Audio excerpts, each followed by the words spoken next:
தமிழ்வனத்தின் கனிவான இதயங்களுக்கு தமிழ்வனத்தின் பணிவான வணக்கங்கள். இன்னைக்கு நம்ம பார்க்க போற கதையோட தலைப்பு தேவையானதை பேசு. இந்த வீடியோல உங்களுக்கு சொல்லப்படுற கருத்துக்கள் பிடிச்சிருந்தது அப்படின்னா மறக்காம லைக் பண்ணுங்க, கமெண்ட் பண்ணுங்க, ஷேர் பண்ணுங்க. சேனலை சப்ஸ்கிரைப் பண்ணி நோட்டிபிகேஷன்ல ஆல் செட் பண்ணி வச்சுக்கோங்க. அப்பதான் நாங்க போடுற வீடியோஸ் உங்களுக்கு உடனுக்குடனே அப்டேட் ஆகும். ஒரு ஊர்ல ஒரு பெரிய பேச்சாளர் வாழ்ந்துகிட்டு இருந்தாரு. அவருக்கு எல்லாருமே அவரோட பேச்சை கேட்டு பாராட்டணும் அப்படின்னு ரொம்ப ஆசை.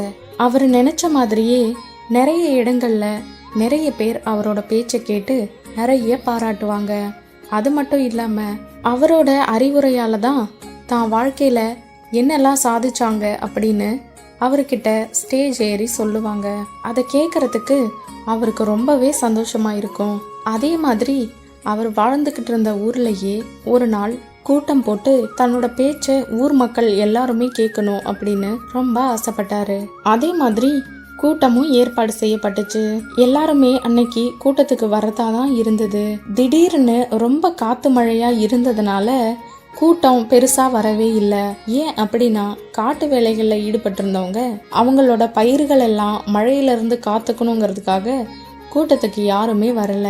அந்த கோயில் பக்கமா ஒருத்தர் மாடு மேய்ச்சிக்கிட்டு இருந்தாரு. இந்த பேச்சாளர் அந்த நேரத்துக்கு அந்த கூட்டம் ஏற்பாடு செய்யப்பட்டிருந்த இடத்துக்கு வந்து பார்த்தாரு. அங்க ஒரே ஒருத்தர் மட்டும்தான் மாடு மேய்ச்சிக்கிட்டு இருந்தாரு. யாருமே இல்ல அப்படின்னதும் இவருக்கு ரொம்ப அதிர்ச்சி ஆயிடுச்சு. அந்த மாடு மேய்க்கிறவரை கூப்பிட்டு, என்னப்பா இன்னைக்கு என்னோட பேச்ச கேட்க எல்லாரும் வர்றதா தானே இருந்தது, கூட்டம் ஏற்பாடு செய்யப்பட்டு தானே இருந்தது, ஆனா இங்க யாரையுமே காணுமே அப்படின்னு கேக்குறாரு. அதுக்கு அந்த மாடு மேய்க்கிறவரும், ஐயா நான் சொல்றேன்னு தப்பா நினைக்காதீங்க, எல்லாம் காத்து மழையா இருக்குன்னு போயிட்டாங்க. அதுக்காக நீங்க பேசாம போகணும்னு ஒன்றும் அவசியம் இல்லை. நீங்க பேச வந்ததை பேசலாம். நான் சிம்பிளா ஒரு விஷயத்த சொல்றேன்.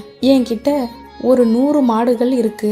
நான் 100 மாடுகளுக்கும் தீனி வைக்க போகும்போது ஒரு மாடு மட்டும்தான் இருக்கு அப்படின்னா நான் தீனி வைக்காம வந்துட முடியாது இல்லைங்க அப்படின்னு சொல்றாரு. இதை கேட்டதும் அந்த பேச்சாளருக்கு ஒரு விஷயம் புரிஞ்சுது. உடனே தன்னோட பேச்ச துவங்கி பேச ஆரம்பிச்சிட்டாரு. நிறைய அறிவுரைகள், கதைகள், பொன்மொழிகள், மூத்தோர் முதுமொழிகள்னு நிறைய பேசினாரு. சொர்க்கம், நரகம், பாவம், புண்ணியம்னு அவருக்கு மனசுல தோணுனது எல்லாமே பேசினாரு. அதை பேசி முடிச்சிட்டு மாடு மேய்க்கிறவரை பார்த்து, ஐயா என்னோட பேச்சு எப்படி இருந்தது, என்னோட வசனங்கள் எப்படி இருந்தது, சும்மா வேற லெவல்ல இருந்ததுல்ல அப்படின்னு கேக்குறாரு.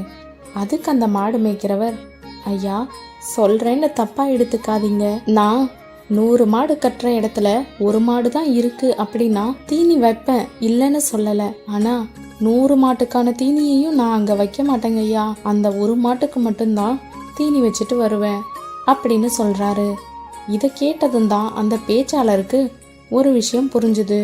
நாம யாருக்கு என்ன தேவையோ அதை மட்டும்தான் பேசணும் அப்படின்னு அடுத்த கூட்டத்துக்கு போகும்போது யார் இருக்காங்களோ அவங்களுக்கு என்ன தேவையோ அதை மட்டும்தான் பேசுவாரு.